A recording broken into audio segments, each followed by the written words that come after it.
bonjour ou bonsoir. Il est important de faire certaines prises de conscience, car l'ironie tragique est que la plupart des gens pensent que l'éveil se produira automatiquement, que la mort fera le travail, que la vérité les accueillera comme une lumière chaleureuse. Mais vous devez savoir que l'éveil n'est pas passif. Il ne survient pas simplement parce que vous mourrez. Il survient parce que vous y êtes préparé, parce que vous l'avez remarqué, parce que vous avez cessé d'attendre et que vous avez commencé à en prendre conscience, à faire ce qu'il faut pour changer les choses. Et ici, installé confortablement, prenez-en conscience, respirez, ouvrez votre cœur, votre esprit.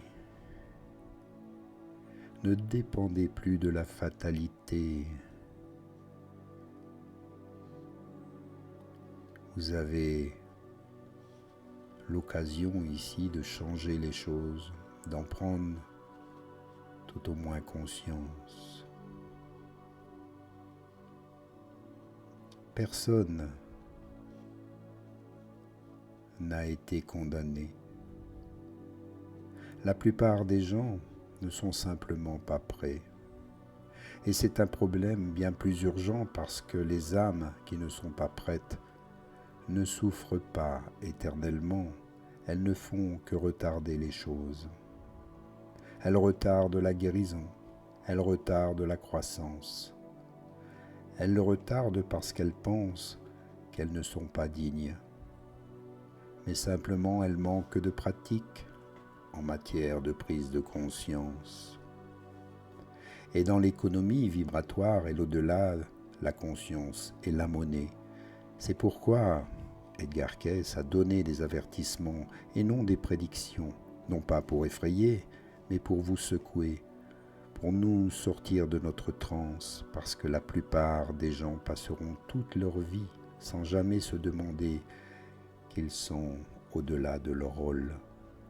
Ils ne s'arrêteront jamais assez longtemps pour sentir l'âme qui se cache sous le bruit, et quand la mort viendra, ils ne seront pas accueillis par des anges ou des monstres, mais par un silence dans lequel ils ne seront pas entrés, un espace qu'ils ne reconnaîtront pas, un moi qu'ils n'auront jamais rencontré.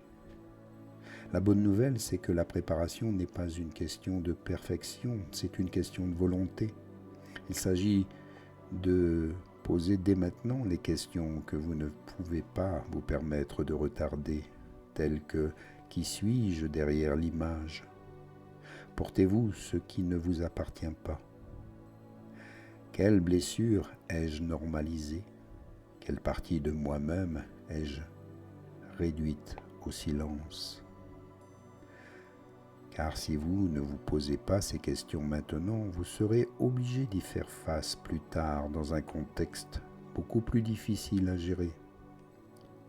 C'est pourquoi c'est urgent, non pas parce que le temps presse, mais parce qu'il passe silencieusement, invisiblement, et que la plupart des gens ne se rendent pas compte de ce qui va leur coûter avant d'être à nouveau pris dans le cycle.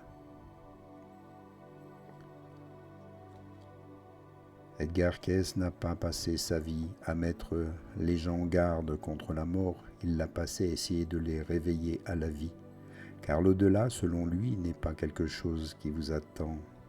À la fin, il se construit chaque jour, à chaque pensée, à chaque choix que vous faites, chaque réaction et chaque intention. Vous construisez votre prochain royaume avec les matériaux de celui-ci, brique par brique, pensée par pensée, et la plupart des gens traversent le chantier comme des somnambules. Ce n'est pas une métaphore, votre état émotionnel et spirituel, c'est vous qui devenez l'architecte de votre prochaine expérience, pas symboliquement, littéralement. Si vous passez votre vie rongé par l'amertume, la honte ou le jugement, ces fréquences deviennent votre paysage au-delà du corps. Ou ne leur échappez pas simplement parce que vous cessez de respirer. Vous entrez dans un espace où vous les ressentez plus vivement que jamais. Car dans ce royaume, il n'y a pas de distraction, pas de réseaux sociaux, pas de travail, pas d'écran, dans lequel vous pouvez enfouir votre conscience. Il n'y a que vous et la vérité avec laquelle vous avez fait la paix ou que vous avez choisi d'ignorer. C'est pourquoi vivre consciemment est bien plus important que n'importe quel système de croyance. Le but n'est pas la perfection morale, mais l'alignement vibratoire, la capacité de penser, de parler, d'agir avec intégrité, être en harmonie avec ce que vous savez être bon pour votre âme et non avec ce qui vous vaut des applaudissements. Ne méprisez pas le pouvoir de la conscience, de l'empreinte vibratoire d'une vie simple et honnête et capitale. La méditation, la réflexion, le pardon, le service ne sont pas comme des listes de contrôle spirituel, mais comme des recalibrages, car l'énergie avec laquelle vous quittez ce monde est la même que celle avec laquelle vous entrerez dans le prochain monde. Et aucune robe, aucune prière, aucune performance ne peut effacer cela. Edgar disait que l'au-delà ne vous purifie pas, il vous révèle. Il vous tend un miroir sans filtre. C'est donc ici que doit se faire le travail de purification, la véritable alchimie. Maintenant, dans le désordre de vos relations, dans votre réaction à la douleur, dans votre capacité à choisir l'amour plutôt que la peur, quand il sera plus facile de ne pas le faire, c'est là que se trouve le royaume de la transformation, pas dans la prochaine. C'est là que vous pouvez créer le changement, pas seulement revivre ce que vous n'avez pas réussi à intégrer. Il ne s'agit pas de devenir éclairé du jour au lendemain. Il s'agit de changer lentement votre résonance, prendre conscience de ce qui vous épuise, vous surprendre lorsque vous tombez dans la réaction, être prêt à accepter l'inconfort au lieu de le refouler. C'est là que se produit la croissance, c'est là que commence la préparation. Pas dans un temple, sur une montagne, mais chez vous, dans vos pensées, dans vos habitudes quotidiennes, dans vos moments d'honnêteté envers vous-même. Et lorsque vous commencez à faire ce travail, même un peu, vous commencez à émettre une fréquence différente, une fréquence qui ne panique pas lorsque le silence s'installe, une fréquence qui ne craint pas le jugement car vous avez déjà été honnête avec vous-même, une fréquence qui ne se précipite pas dans le cycle désespéré d'échapper à l'inconfort, de voir ce qui n'a jamais été guéri. Edgar disait que ce genre d'âme se déplace différemment. Elle voyage avec clarté, elle ne flotte pas sans défense vers la vibration familière la plus proche. Elle choisit, elle s'aligne, elle évolue. C'est pourquoi elle disait que la préparation à la mort commence par la façon dont vous vivez quand personne ne vous regarde. Parce que l'au-delà n'est pas une destination, c'est une continuation, une amplification.